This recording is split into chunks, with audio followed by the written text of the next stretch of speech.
మనకి రెండే విషయాల్లో చాయిస్ ఉండదు లైఫ్లో, పుట్టడం మరణం.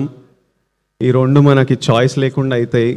ఆ రెండింటి మధ్యలో ప్రతి ఒక్క విషయంలో మనకి ఎంతో కొంత చాయిస్ ఉంటుంది. ఆ చాయిస్లు మన ఫ్యూచర్ని షేప్ చేస్తుంది. So choose, every choice you make is deciding where your life is heading to.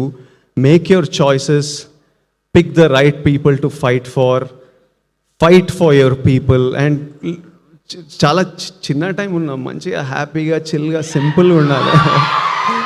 ఇంత కాంప్లికేటెడ్ ఉండొద్దు. అంటే మనకి హ్యూమన్ బీయింగ్స్కి డ్రామా ఇష్టం కానీ, బట్ హ్యాపీగా ఉండాలి, బాగుంటుంది. హ్యాపీగా ఉంటాయి లైఫ్ సింపుల్గా హ్యాపీగా. Lots of love to all of you, to every one. I send you my biggest love and hugs and lots of love.